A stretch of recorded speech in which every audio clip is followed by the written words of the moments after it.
ایک بزرگ تھے تو وہ کنویں پہ پانی بھرنے گئے تو ایک خاتون بھی مٹکے میں پانی بھر کے جانے لگی تو تھوڑا کیچڑ تھا، وہل تھا، تو ان کی نظر پڑی تو انہوں نے کہا کہ ذرا دھیان سے پاؤں نہ پھسل جائے. تو اس خاتون نے گھڑا رکھ دیا اور اس عالم سے مخاطب ہو کے کہنے لگی کہ میں اگر پھسل جاؤں گی تو کیا ہوگا، گھڑا ٹوٹ جائے گا، 2 آنے کا بازار سے اور لے آؤں گی، لیکن حضرت اگر آپ پھسل گئے تو کچھ نہیں بچے گا.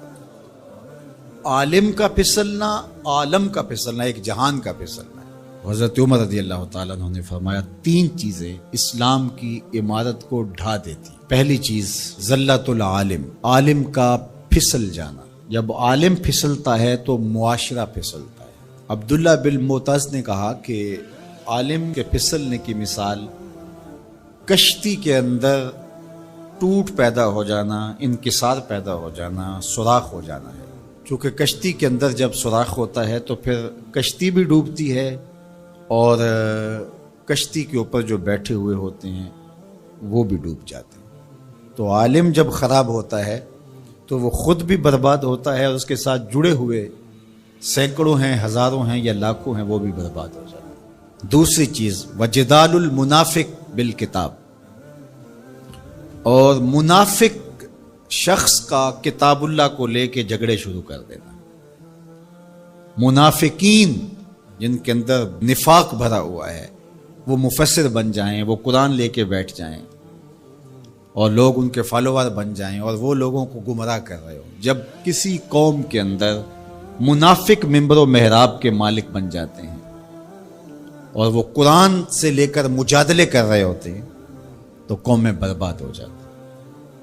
اور آج آپ دیکھ لیں، آج سوشل میڈیا کے اوپر ایسے ایسے مکروہ لوگ بیٹھے ہوئے ہیں جو قوموں کے اندر بگاڑ اور تفریق کی بدکاری میں کوئی کسر نہیں چھوڑ رہے اور قومیں برباد ہو رہی ہیں. اللہ تعالیٰ نے قرآن مجید میں فرمایا لوگوں میں سے کچھ ایسے لوگ بھی ہیں کہ جن کی باتیں ایسی ہیں کہ تمہارے دل کو لگیں کہ واہ واہ کیا بات کر رہا ہے، لیکن وہ الد الخصام ہیں، وہ انتہائی لوگوں کے اندر فساد برپا کرنے والے، لوگوں کے اندر شر پیدا کرنے والے. فرمایا تم ایسے لوگ دیکھو گے قرب قیامت میں کہ وہ پچھلے گزرے ہوئے لوگوں پر لعنت کریں گے. وہ کہیں گے جو دین ہمیں سمجھ آیا ہے وہی دین ہے. ماضی کے اندر بڑے بڑے محدث، فقیہ اور بڑے بڑے بزرگ، وہ کہیں گے ان کو کیا پتا تھا، دین کی تو سمجھ ہی ہمیں آئی. اور آج ہم دیکھتے ہیں کہ لوگ کہہ رہے ہیں کہ ہمارے جیسا تو کوئی زمانے میں ہے ہی نہیں، دین کا تو فہم ہی ہمیں ملا ہے. ماضی میں تو سارے لچھے بیچتے تھے، انہیں کیا پتا تھا دین کیا ہے. اور بزرگوں کی پگڑیاں اچھالی جانے لگی. تو کہا کہ دوسری چیز جو اسلام کو گرا دے گی وہ جدال المنافق بالکتاب، منافق کے ہاتھوں میں کتابیں آ جائیں گی اور وہ کتاب اللہ کو لے کر کے قرآن پڑھ کے، حدیث پڑھ کے لوگوں کو گمراہ کر رہے ہوں گے. تیسری چیز وہ حکم الائمۃ المدلین، ان لوگوں کے ہاتھ کے اندر اقتدار آ جائے گا، ان لوگوں کے ہاتھ کے اندر قوت نافذہ آ جائے گی جو خود بھی گمراہ ہوں گے اور لوگوں کو بھی گمراہ کریں گے. جب یہ 3 چیزیں ہو جائیں، حضرت عمر نے فرمایا تو اسلام کی عمارت ڈھا دی جائے گی. جب فتوے حکمرانوں کی مرضی کے مطابق دیے جائیں گے اور وہ اپنی خواہش کے مطابق فتوے کا معیار طے کریں گے تو پھر نتیجہ وہی ہوگا جو اس وقت پوری دنیا کے اوپر مسلمانوں کا ہو گیا. اور آج اسلام دنیا کے اوپر غریب الوطن ہے. ایسا غریب الوطن کوئی نہیں ہے جیسا غریب الوطن اسلام ہے. 56-57 اسلامی ملکوں کے اندر بھی اسلام کو کہیں جائے پناہ نہیں مل رہی. اج دین نبی دا وانگ یتیمہ کر کر تکے کھاوے، کتھوں لبا عمر بہادر جڑا روندے نو گل لاوے.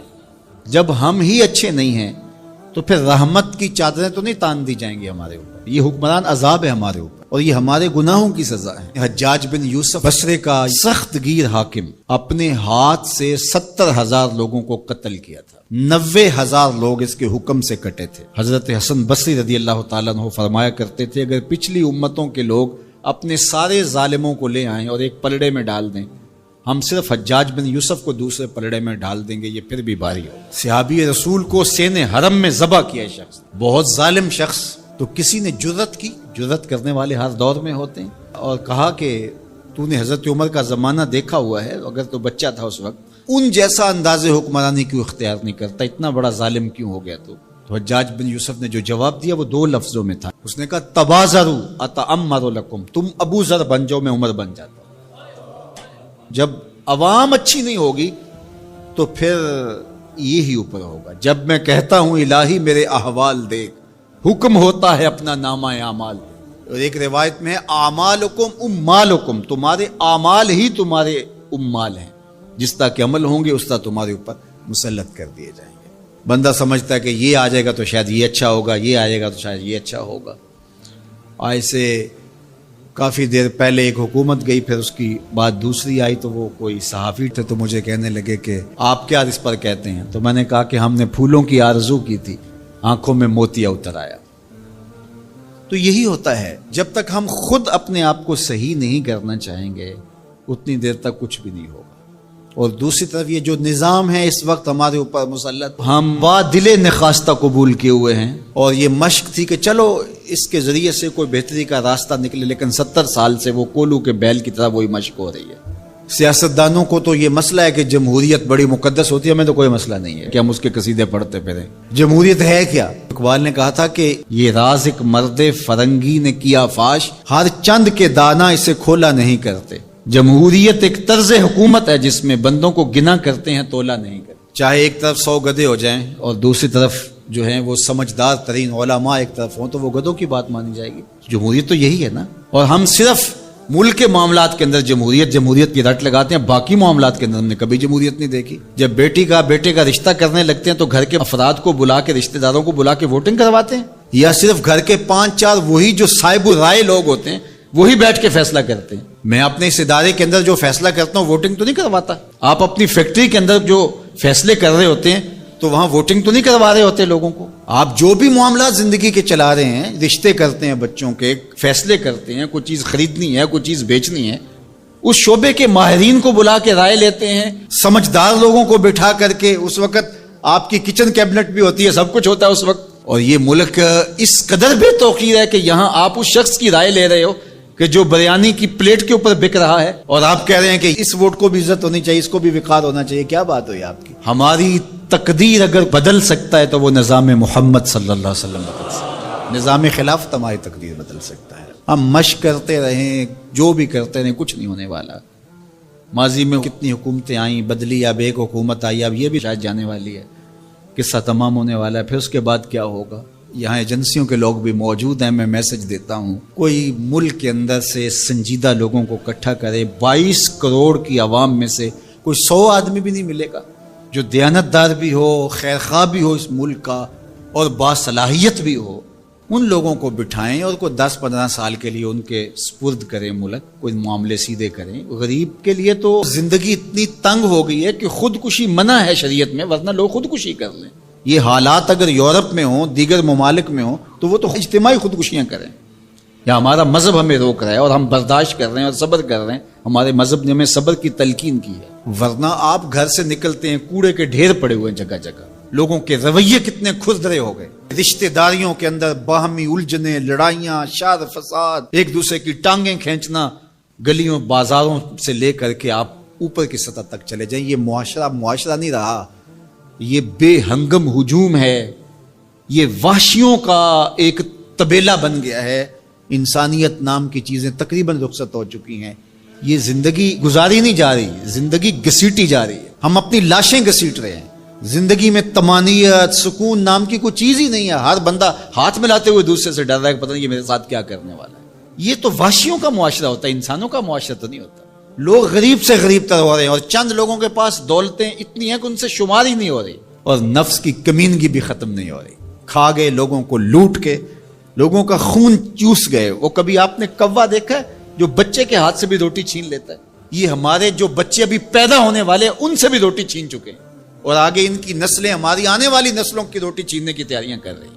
تو ہمیں اپنے آپ کو صحیح کرنا ہوگا. اور میں مشورہ دیتا ہوں، میری یہ باتیں ضرور پہنچائیں کہ خدا را رحم کیجئے. جو اپنے بند کمروں میں بیٹھے، انہیں نہیں پتا کہ لوگ کس طرح سسک کے زندگی گزار رہے ہیں، کیا اذیت ناک زندگی ہے لوگوں کی. تو اس لیے خدا را اس ملک پر رحم کھائیں. جن کے پاس قوت نافذہ ہے وہ ضرور اس کو استعمال کریں، اور کوئی ایسا فیصلہ کیجئے کہ جو یہ پج مردہ معاشرہ پھر سے جی اٹھے.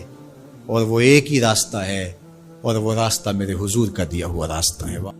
اور صحابہ پھر حضور کے در پاک کو دستک تک بھی نہیں دیتے تھے. جب حضور سے ملنا ہوتا تو آ کے دروازے پر بیٹھ کے درود پڑھتے رہتے. حضور جب خود آتے تو کوئی بات کہتے، انتظار کرتے رہتے۔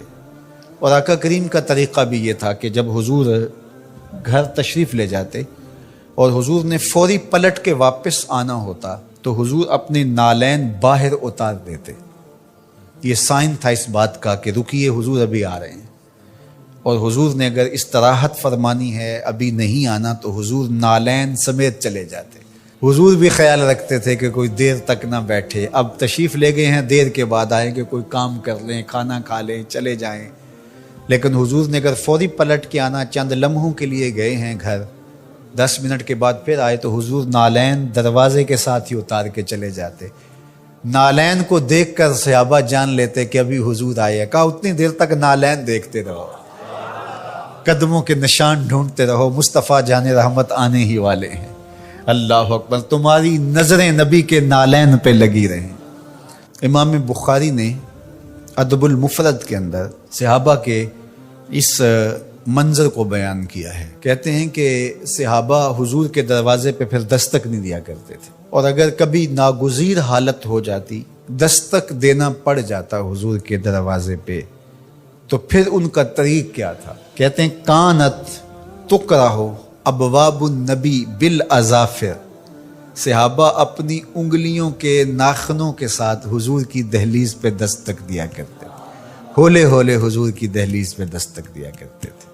تو مولا علی قاری فرماتے ہیں کہ ناخنوں سے دستک کیوں دیتے تھے؟ اے دربن خفیفن و دکن لطیفن تعظیمن و تکریمن و تشریفن۔ یہ صرف اپنی بے تابی کا اظہار تھا کہ ہم کھڑے ہیں، یہ ادب ہے ان کا، یہ محبت ہے ان کی۔ اللہ اکبر۔ حضرت ابو ہریرہ نے ساری زندگی کمان کو بے وضوحات نہیں لگایا۔ کسی نے کہا ابو ہریرہ یہ کمان تو ہندوستان سے بن کے آئی ہے، کہا کہ اس کمان کو بھی بے وضوحات نہیں لگاؤں گا، اس لیے کہ اس کی شکل اس کمان سے ملتی ہے جو میرے حضور کے ہاتھ میں رہی، میں اس کو بھی بے وضوحات نہیں لگاؤں گا۔ یہ تھی ان کی محبت۔ ایک صحابی حضور علیہ السلام کا ایک فرمان بیان کرتے ہیں اور کہتے ہیں حضور نے ایسے انگلیاں اٹھائیں اور بتایا، اور ایک دم کہا یہ میں صرف تمہیں بتانے کے لیے کہہ رہا ہوں، ورنہ میری انگلیاں حضور کی انگلیوں سے چھوٹی ہیں۔ اللہ اکبر۔ کہا یہ جو میں نے کہا نا حضور نے یوں انگلیاں اٹھائیں، یہ میں تمہیں بتانے کے لیے، مسئلہ سمجھانے کے لیے، میری انگلیاں حضور کی انگلیوں جیسی نہیں ہیں۔ اللہ اکبر۔ حضرت عباس بن عبد المطلب سے کسی نے پوچھا کہ آپ بڑے ہیں یا حضور بڑے ہیں؟ عمر کے بارے سوال کیا، کہا سال زیادہ میں نے گزارے ہیں، بڑے حضور ہی ہیں، بڑے حضور ہی ہیں۔ یہ تھا ان کا ادب، یہ تھی ان کی محبت۔ آپ اگر مجھے پوچھیں کہ دین کیا ہے تو میں اقبال علیہ رحمہ کا لہجہ ادھار لوں گا۔ انہوں نے کہا دین سراپا سوختن اندر طلب، انتہائش عشق آغازش ادب۔ طلب محبوب میں تڑپنے کا نام دین ہے، ادب سے شروع ہوتا ہے، عشق پہ ختم ہو جاتا ہے۔ جو دین ادب سے شروع نہ ہوتا ہو اور عشق پہ ختم نہ ہوتا ہو، وہ دین ہی نہیں ہے۔ میں ان تھوڑے جملوں میں آپ کو بہت کچھ کہنا چاہ رہا ہوں۔ آپ پوچھتے رہتے ہیں، مسائل پوچھتے رہتے ہیں، میں 2 لفظوں میں آپ کو بتا رہا ہوں۔ جو بھی دین ادب سے شروع نہ ہوتا ہو، عشق پہ ختم نہ ہوتا ہو، وہ دین نہیں ہے، کوئی اور ہے۔ عشق ہی ابتدائے ذات، عشق ہی انتہائے ذات، عشق نہ ہو تو شرح دین بت کدا تصورات۔ کسان سب سے اچھے دانے سنبھال کے رکھتا ہے، جو بیج ہوتا ہے وہ سب سے بہتر ہوتا ہے، اس کو زمین میں دانہ ڈالتے ہوئے کوئی جھجک نہیں ہوتی کہ مٹی میں دانے رول رہا ہوں، اس لیے جھجک نہیں ہوتی کہ وہ اپنی آنکھوں سے کئی بار مشاہدہ کر چکا ہے کہ میں ایک دیتا ہوں، اللہ کئی عطا کرتا ہے، اس لیے وہ اچھے دانے زمین میں ڈالتا ہے۔ کوئی کسان ایسا تو نہیں کرتا کہ مریل بیج ڈال دے، وہ کہتا ہے ساری محنت ضائع چلی جائے گی۔ تو اسی طرح تم راہ خدا میں دو تو سب سے اچھا دو، یہ نہیں ہے کہ جو سب سے کمزور ہے وہ تم اللہ کی راہ میں دے دو۔ یہ ہم نے ایکسپورٹ کوالٹی نکال لی، باغ سے پھل توڑا، یہ ایکسپورٹ کوالٹی ہے، یہ دوستوں کے لیے تحائف تیار کرو، یہ گھر والوں کے لیے، یہ ہم منڈی میں بھیج رہے ہیں، اور باقی جو آخر میں رہ گیا کمزور سڑا ہوا اس کا ڈھیر لگا دیا، یہ غربا کے لیے۔ اللہ تعالیٰ فرماتا ہے کہ اگر تمہیں اس طرح کا دیا جائے تو تم اس کو قبول کرو گے؟ لستم بآخذی ہے، تم کبھی بھی اس کو قبول نہیں کرو گے۔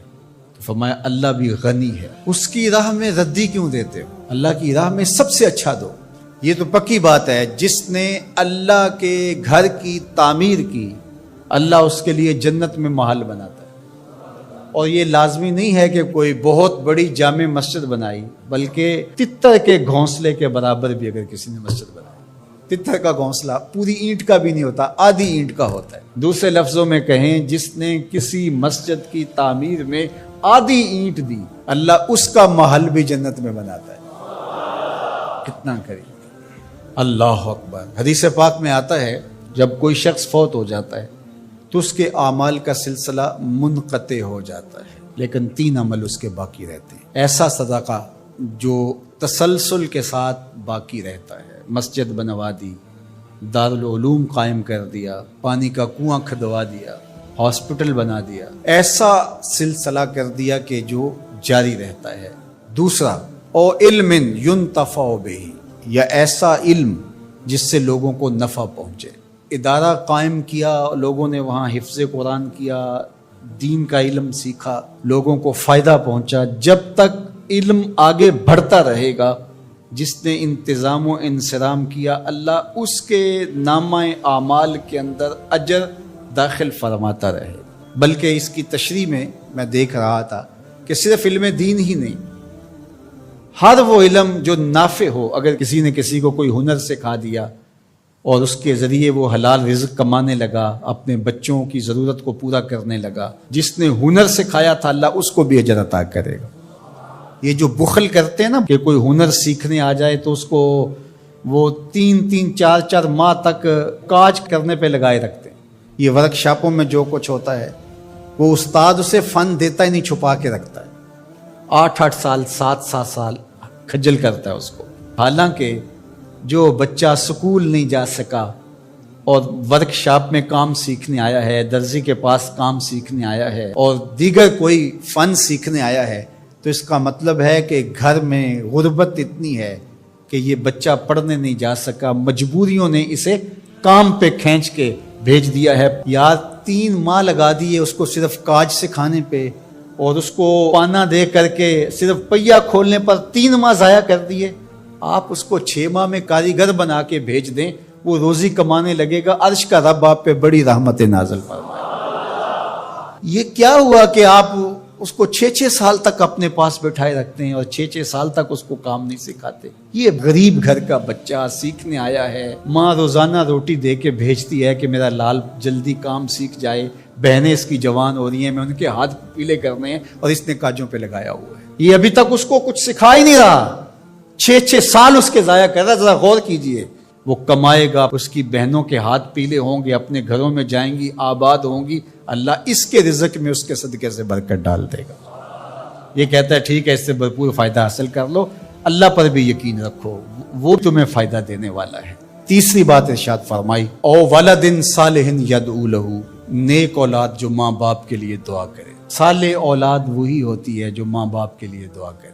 5 گانا نماز کی عادت رکھنے والی اولاد ماں باپ کے لیے اسپیشل الگ دعا نہ بھی کرے تو دن میں کتنی مرتبہ کہے گی، ربنا اغفر لی ولوالدی، اللہ مجھے بخش دے، میرے ماں باپ کی مغفرت فرما۔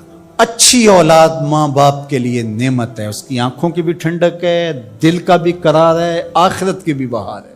اللہ جل شانہ ہمیں اپنی راہ میں صدقہ کرنے کی توفیق ارزانی فرمائے، خیر کی راہوں کا مسافر بنائے، اچھے لوگوں کی سنگت عطا کرے۔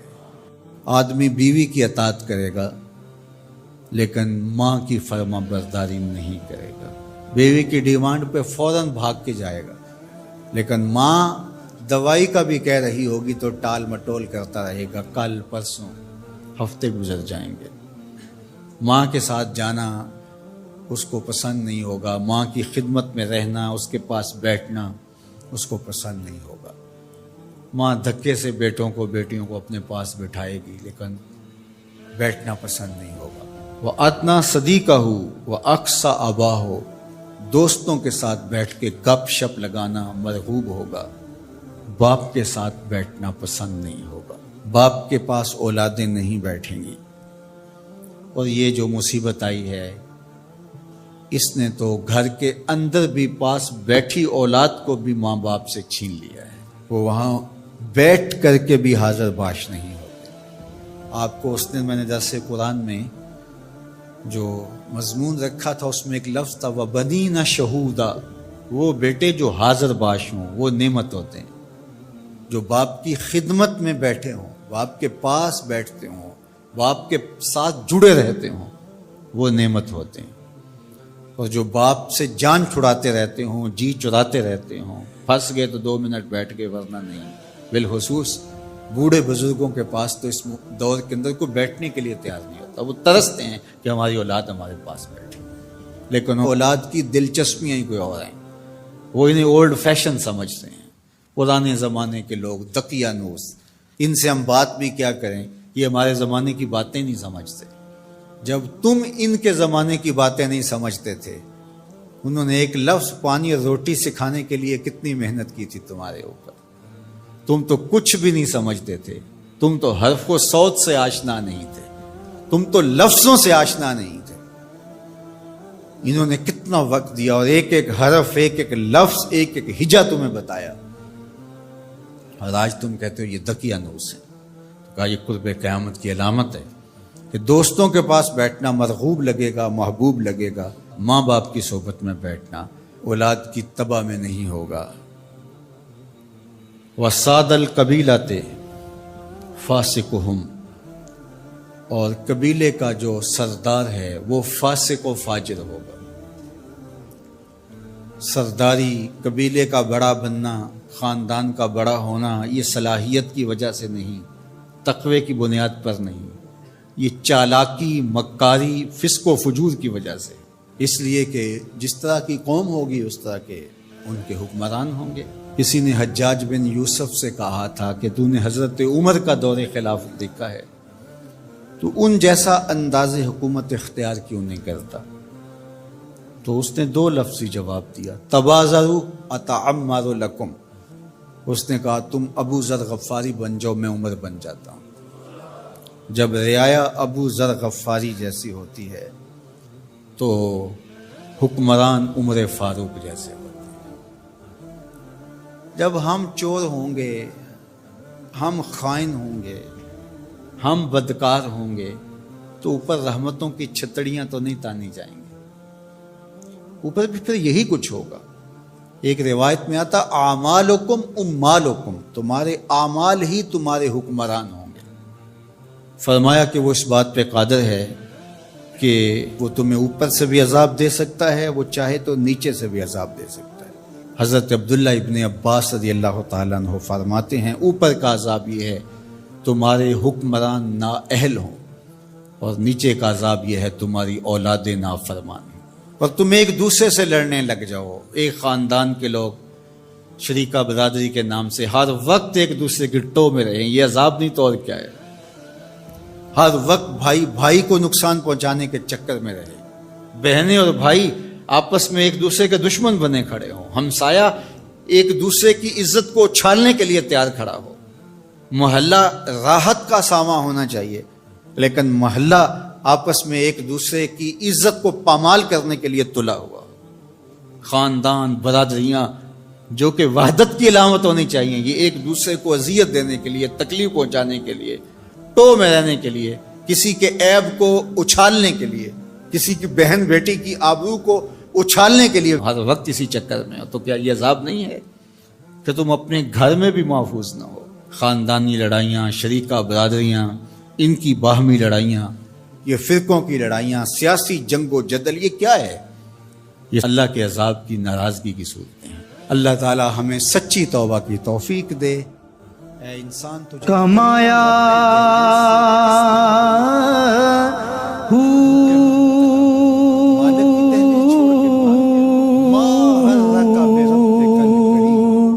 نہ میں بھج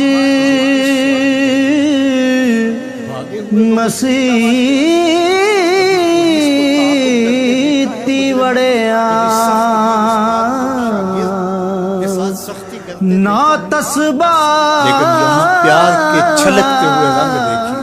جو مالک کی دہلیز چھوڑ کے باغی ہو گیا ہے، سرکش متمرد، شیطان کے ہتھے چڑھ گئے، اس کو رحمتیں آواز دے کے او بھاگنے والے آ جا، تیرا رب بڑا ہی کریم ہے، تیرا رب بڑا ہی کریم ہے۔ بتا نا تجھے کس شے نے مغرور کیا؟ دولت نے، یہ 4 دن کی چاندنی ہے، پھر اندھیری رات ہے۔ حسن نے، ڈھل جائے گا، جوانی ہے، ختم ہو جائے گی، اقتدار ہے، آج ہے کل نہیں ہے۔ تو پھر کس بل بوتے پہ تو رب سے غافل ہو گیا ہے؟ آجا پلٹ کے، آنا تو پڑے گا تجھے، بھاگ تو سکتا نہیں ہے۔ اللہ اکبر، اس کی رحمتیں بندے کو آواز دے رہی ہیں۔ کلا بل تکذبون بالدین، فرمایا کیوں نہیں، بلکہ تم آخرت کی تکذیب کرتے ہو۔ جو تم دنیا کو اپنا خدا بنا بیٹھے ہو، تو اس کا مطلب سیدھا سیدھا یہی ہے کہ تم آخرت کی تکذیب کرتے ہو۔ آج اثر و رسوخ سے، آج چالاکی سے، مکاری سے تم دنیا کی گرفت میں نہیں آتے، لوگوں کی نظروں میں بھی اچھے رہتے ہو، عدالتیں بھی خرید لیتے ہو اور تھانے بھی بک جاتے ہیں، آج تمہارے جرائم بھی چھپ جاتے ہیں، لیکن ایک دن ایسا آنے والا ہے جب حکم اللہ کے ہاتھ میں ہوگا، جب ترازو پورا پورا تولے گا، وہ عدالت لگے گی تو وہ عدالت 100% پورا پورا تولے گی، انصاف ہوگا، وہ انصاف کا دن آنے کا ہے۔ قبل اس سے کہ وہ وقت آئے کوئی حجت باقی نہ رہے، تمہیں اپنی آخرت کے لیے تیاری کر دینی چاہیے۔ سورہ الانفطار ہمیں بتاتی ہے کہ ہم اپنی زندگی کو منظم کریں، اپنی زندگی کو اللہ اور اس کے رسول کے بتائے ہوئے طریقے کے مطابق بسر کریں اور اپنے رب کی راہوں کے مسافر ہوں۔ جتنے بھی جرم کیے ہیں، وہ کہتا ہے میرے بندے میں کریم ہوں، آجا پلٹ کے، یہ نہیں دیکھوں گا تو نے جرم کتنے کیے، یہ دیکھوں گا تو پلٹ کے میری دہلیز پہ آ گیا ہے، تیرے پچھلے سارے گناہ معاف کر دوں گا، بلکہ معاف کیا، تیرے گناہوں کو بدل کے نیکیوں میں تبدیل کر دوں گا۔ تو آ تو صحیح، میری چوکھٹ پہ ہاتھ پھیلا تو صحیح، میں کریم ہوں، تیرا رب لگتا ہوں۔ اللہ اکبر، دیکھ تیرا میرا رشتہ کتنا گوڑا ہے۔ دیکھیے ماں کا بیٹے کے ساتھ جو رشتہ ہے، دنیا کے کسی ترازو پہ اس رشتے کی پیمائش ہو سکتی ہے؟ مائیں کتنے دکھ نہیں جھیلتی، کتنی تکلیفیں گوارا نہیں کرتی، لوگوں کے گندے کپڑے دھو رہی ہوتی ہیں اپنی اولاد کا پیٹ پالنے کے لیے۔ ماں کے سینے میں یہ پیار کیوں ہے؟ آپ سب کا ایک جواب ہوگا، اس لیے کہ ماں نے اولاد کو جنم دیا ہے۔ جس ماں نے جنم دیا ہے وہ اتنا پیار کرتی ہے، تو جس رب نے خلق کیا ہے وہ کتنا پیار کرتا ہے۔ تو جنم دینے والی کے پیار کا ٹھکانہ کوئی نہیں، تو جس نے دستے قدرت سے بنایا ہے، جو خالق ہے، اس کا بندے کے ساتھ کتنا پیار ہے۔ تو ماں کی گود چھوڑ کے بچہ بھاگ جائے، کتنا بھی نالائق ہو، ماں انتظار کرتی ہے، پتر آ جا، اتنی ٹھنڈی چھاؤں کہیں نہیں ملے گی۔ تو ماں چاہتی ہے بچہ جتنا بھی بڑا مجرم ہے آ جائے پلٹ کے، تو رب نہیں چاہتا کہ میرا بندہ پلٹ کے آ جائے۔ تو ماں کہتی ہے پتر آ جا، اتنی ٹھنڈی چھاؤں کہیں نہیں ملے گی۔ تو مالک کیا کہتا ہے، یا ایھا الانسان ما غرک بربک آ جا آ جا، میں بڑا ہی کریم ہوں۔ میں یہ بھی نہیں کہوں گا کہ تو نے یہ جرم کیا تھا، تو آ گیا، یہ کافی ہوگا، تیرا آنا ہی میری خوشنودی کا باعث ہے کہ تو پلٹ کے آ گیا ہے۔ اللہ تعالی ہمیں سچی توبہ کی توفیق دے۔